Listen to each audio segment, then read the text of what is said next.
get started. Happy Wednesday, everybody. Welcome to this week's live event. I'm Kat from the Wild Alaskan Company recipe team. If you don't know me yet, I'm in Brooklyn, New York today. What we're going to make today is all about sablefish, a single recipe. It's pretty much the only recipe I ever make with this amazing species of fish. It's a Miso Black Cod, which is the same thing as sablefish. This is what I call a 3-ingredient miso sablefish recipe because it's really 3 ingredients, 4 if you count the fish. And this is a really great one to have in your back pocket if you happen to have some of these staples in your fridge and pantry, and also probably one of the most delicious ways to enjoy sablefish. For those of you who haven't tried sablefish before or who aren't familiar with it, it's known as butterfish. That's kind of like one of the nicknames for it. It's a white species of fish. First thing I'm going to do here, I've already sort of done this. I've just patted this fillet dry. This is a really important step anytime you're broiling fish, especially because any of that moisture on the surface is going to really inhibit any crisping, browning, or caramelization. And because this is such a fatty fish and we have a nice marinade, we want to make sure we're getting lots of caramelization, even a little bit of char. Ingredients for this, I sort of know the proportions off the top of my head because I've made this so much, but we just want to use a teaspoon of raw sugar. And then we've got some mirin. I'm going to use 2 teaspoons of this. In addition to that, we've got miso paste here. It's very salty, so we're actually not going to be salting the fish. We're just going to be putting the salt into the marinade via miso. This is just like a 2-to-1 ratio of miso paste, mirin, and sugar. And we're going to turn this into kind of a pasty marinade. I feel like we're going to give the sablefish a little bit of a mud mask here in a moment. So it should come together really easily. If you want to taste it, you can at this point. It's sweet, salty, definitely potent, but in a good way. So all we're going to do is slather this all over the fillet. We'll do maybe this on the front side, and I will definitely get the skin side of this as well.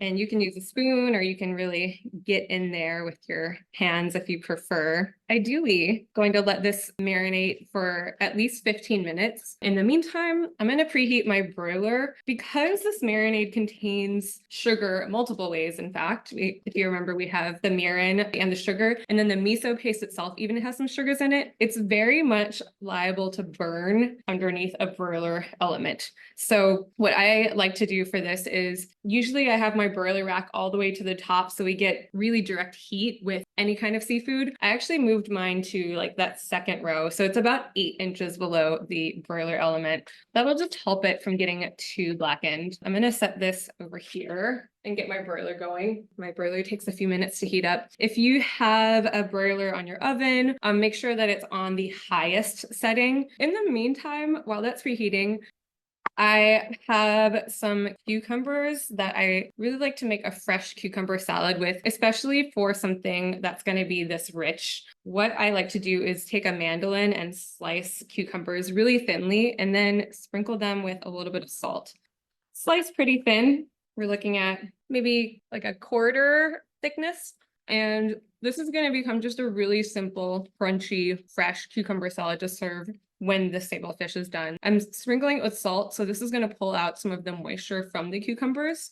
I should have about 15 minutes or so for this to do its thing. So I'm also going to set this aside. But to talk a little bit about sablefish, it is a white fish. It is what I would describe as technically a mild flavored fish, but it is fattier than sockeye. It has tons of omega-3s, and a lot of that is concentrated in the skin of the sablefish itself. Generally, anytime a fish has fats, a lot of it is going to be concentrated in the skin, but this is especially fatty just because it has so much of that fat content.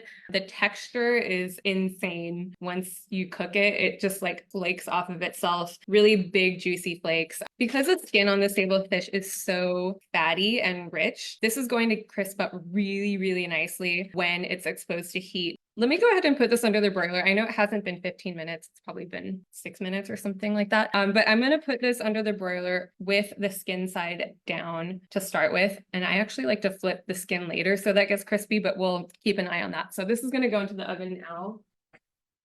I'm gonna let this cook, I think, for maybe 5 or 6 minutes. Don't step too far away from the oven anytime you're broiling any fish, because that extra minute could be the difference between something that is gorgeously golden or very, very burnt. Notice I did cover the baking sheet with oil because of the sugars and the fats in the fish. This will completely destroy your baking sheets if you don't cover it. Let me see how the fish is doing right now, because it smells good, and smells good is better than smells burnt. So let me check. All right, this looks awesome so far. I'll show you what this looks like at the moment. So you can see that marinade on the side that's what's going to ruin your baking sheets, and that's why I have this foil lining on it. The fish is like super flaky already. It's already splitting apart right in the middle and between the flakes themselves. That is very typical of sablefish. It's so juicy and fatty that you'll start to see it kind of pulling apart. For the last few minutes of cooking this, I'm going to go ahead and flip it. And we'll probably get some crisping action on the skin itself. I just kind of moved aside some of the marinade on top so that it's not going to turn into really burnt chunks. This is going to go back in the oven for maybe 2 or 3 minutes, and I definitely want to keep a close eye on this. I'll probably check in periodically. So in the meantime, this hasn't sat for 15 minutes, but I can already start to see that the cucumbers are softening. What I like to do now, rinse this off in some tap water, put it in a bowl of water, swish it around, and then you wring it out. So a lot of that water has kind of been pulled out already, or like activated, maybe is the word I'm looking for. And then you're kind of crushing them in your hands as you do this. So cucumbers are surprisingly strong even when they're this thin. And then now, if you just taste a cucumber, it's like lightly seasoned, crunchy, and not watery. To this, what I like to do is add a little bit of garlic. Even though I love garlic, a little bit is all you really need. You don't need a ton here because it's going to be raw and pretty strong. And I'm going to try and run and check on the sablefish here in just a moment because I smell some delicious things happening in there. So I usually put in a little bit of garlic. That was maybe a 1/4 teaspoon, if not less. And one moment. Oh, that looks great. I'm going to turn off the broiler because I think that's about ready. And I'll just show you how I finish this. So there's a little bit of garlic in there. You can use as little as or as much as you like. You can always add more. And then I like to add some sesame oil. And then I like to add sesame seeds. You could add something like cilantro, scallions, nothing would be fine too.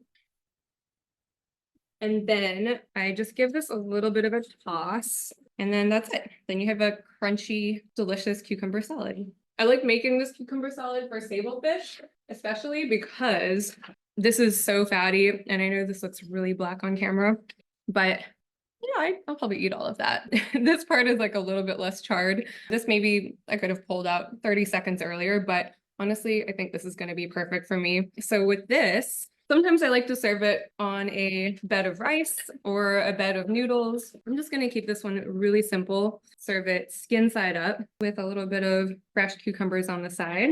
It's just like a nice pairing to have something fresh and crunching and cold with fish that's so rich and buttery. So this is a really fast, perfect meal with a bonus side that you didn't know was coming. So the sablefish, probably can't hear this, but just made a really nice papery noise because it's so crisp. The sablefish is not actually that crispy on that side because it's super thick skin. I'm gonna need to do this. I could just eat this all as a chip, but I'm gonna spare you that barbarian tactic. This is like the perfect little morsel. It's like falling apart on the fork, just like this beautiful, beautiful bite. So here's the moment of truth.